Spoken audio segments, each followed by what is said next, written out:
আসসালামু আলাইকুম বন্ধুরা, এটা হলো রসুলপুর কবরস্থান, যেটি হলো সাতক্ষীরা শহরের মধ্যে সবচাইতে বড় একটি কবরস্থান। তো আজকের ভিডিওতে আপনাদেরকে দেখাবো রসুলপুর কবরস্থান কতটা বড়। বন্ধুরা, আমরা এখন আছি খুলনা রোড মোড়ে। তো এখান থেকে কিন্তু 10 টাকা দিয়ে আপনারা ইজি বাইক অথবা ভ্যানে করে আপনারা পৌঁছতে পারবেন রসুলপুর কবরস্থানে। তো আমরা কিন্তু এখন যাচ্ছি রসুলপুর কবরস্থানের দিকে।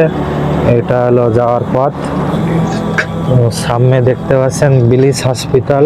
তো বিলিস হসপিটালেতেই কিন্তু আমরা বামে চলে যাব। দেখেন দুই পাশে কত সুন্দর ফুলের নার্সারি। এখানে আসলে কিন্তু আপনারা বিভিন্ন রকম ফুলের চারা, বীজ, তারপর আছে এই গাছগুলো কিনতে পারবেন। ঠিক এই সোজা দিয়ে বামে ঢুকবো।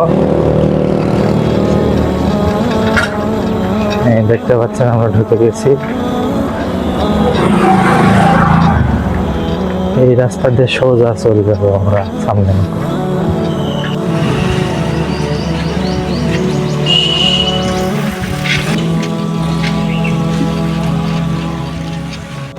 তো দেখতে পাচ্ছেন আমরা কিন্তু রসুলপুর কবরস্থানের সামনে চলে এসেছি।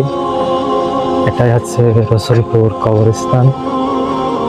এখন লোক ঢুকছে।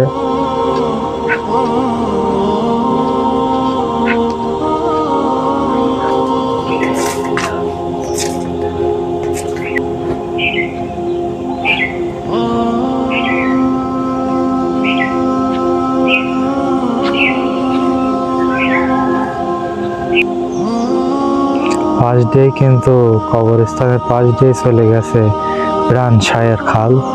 দেখতে পাচ্ছেন এখান দিয়ে স্রোত হচ্ছে এখন। তো যত দূর দেখা যায় সব কবরস্থান আর কবর আর কবর।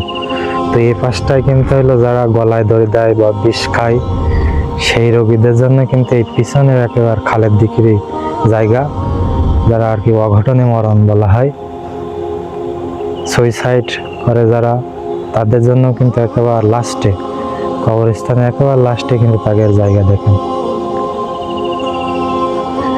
দেখেন কত শত শত লোকের ঠিকানা রসুলপুর কবরস্থান।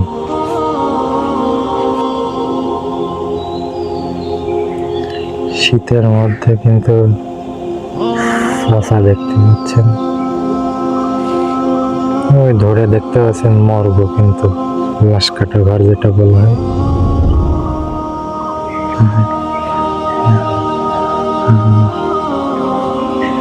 দুই পাশে কিন্তু শত শত কবর।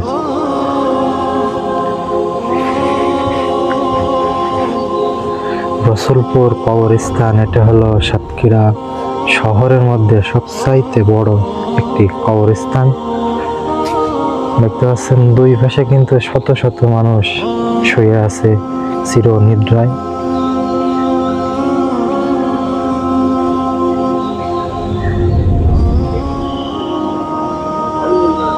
তো ভাই, এই লোকগুলোও কিন্তু একদিন আমাদের মতো এই জমিনের উপর চলাফেরা করত, এবং তারাও কিন্তু আমাদের মতো খাওয়া দাওয়া করতো এবং ঘুরে বেড়াতো এই জমিনে। কিন্তু আজ কিন্তু নাই তারা। আজ কিন্তু তাদের শেষ ঠিকানা সেই কবরস্থান, মাটির 3.5 হাত মাটির নিচে। সেই ঘরে কিন্তু আজকে তারা ঘুমিয়ে আছে। দেখুন একবার, এখানে কত শত শত লোকের কবর, শত শত লোক এখানে শুয়ে আছে।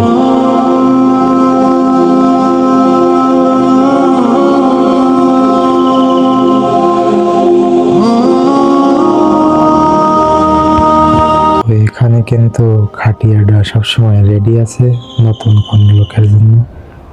তো বন্ধুরা, রসুলপুর কবরস্থানের সামনে কিন্তু এত সুন্দর একটি 3তলা মসজিদ রয়েছে। দেখতে পাচ্ছেন খুবই চমৎকার, খুবই সুন্দর একটি নান্দনীয় মসজিদ। আর গম্বুজটাও দেখেন কত চমৎকার।